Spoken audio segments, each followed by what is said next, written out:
This is the Livingto100 video assignment demonstration.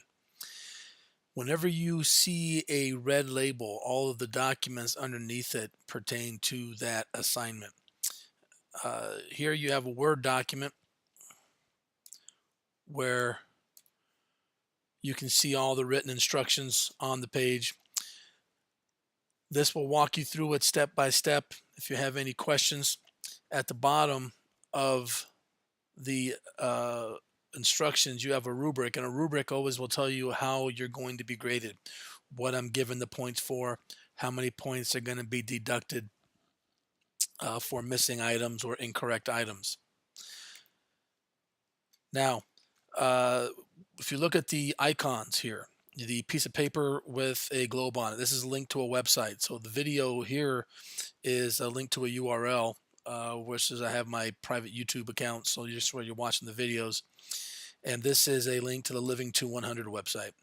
So if you click on the link to Livingto100, there's a little go-between link here. Click it one more time, and this is going to take you to the Livingto100 website.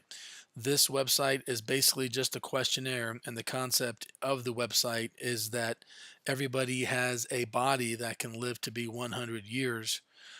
The difference on whether we make it or not are the decisions that we make every single day, which definitely parlays into chapter 1 material and the entire course. So when you get to this point, you're going to click on take the calculator. You're going to punch in your year of birth. I'm just making some stuff up here. And your gender, and then lastly your zip code. Now, what a lot of people don't understand about what you've just done, you've already given this website a ton of information. Obviously, if you look at your birth date, 20-year-olds have different health related issues than 40-year-olds, than 50-year-olds, than 60-year-olds. Men have different uh, issues than women, obviously due to our different reproductive systems, hormones, things of that nature. Men are going to deal with certain issues more or less than females, and females will deal with other issues more or less than men. When you give them your zip code, you are giving them a lot of information on where you live, a lot of socioeconomic information. You get everything from pollution to traffic to crime in your communities to uh, a variety of different socioeconomic issues that are definitely going to have an effect on how long you live. So accept the privacy disclaimer and click to proceed to the calculator. Now, I'm not going to do this, but you guys are going to do it. But you guys are going to get a few different sections of questions. Obviously, here you have personal questions. The second section, I believe, is lifestyle questions. You're going to get medical history. You're going to get exercise habits. You're going to get nutrition habits. When you're done, it's going to give you a number. Okay. And what I want you to do is to basically highlight that number with the picture of the doctor in it. Okay. You guys can right click and copy, and then open up a Word document and then paste your answer in. Okay. Obviously, your answer is going to have a number. This is what it basically is going to look like. Okay. So this is really all I need. When you're done, they're going to give you a lot of information. They're going to give you top 5 or 6 things that you did well, top 5 or 6 things that you work on, that you need to work on to try to increase your longevity. I just did this one real quick. I actually copied it off of a student. One of the things, if you notice at the top of the document, how I saved it, you always want to save your documents with your first name, your last name, and the assignment title. That's part of the points that you guys are going to be getting. Okay.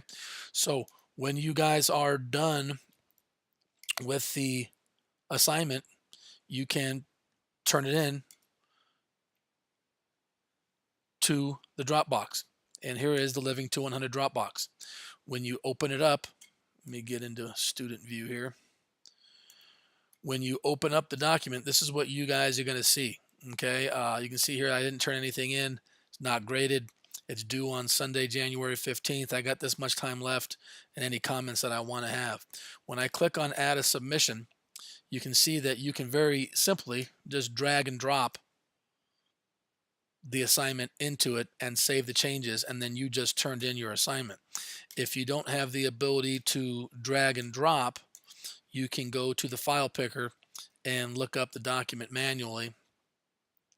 I'm having a little slow down here, but I think you guys get the picture on that. Okay. So when this thing gets turned in, when you save changes, it'll go back, and now you can basically, um, you're basically done. If you see a document there, you are done. Okay. So when you leave, sometimes students get a little concerned on, did I get it or not? Well, very simply put, if you open up the document and you see that I got it, if you see it right there, I see it right there. Okay.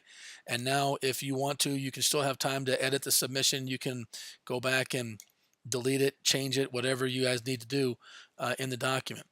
When the assignment is graded, your grade will post up right here too. Okay. So that's how you do the Living to 100 assignment.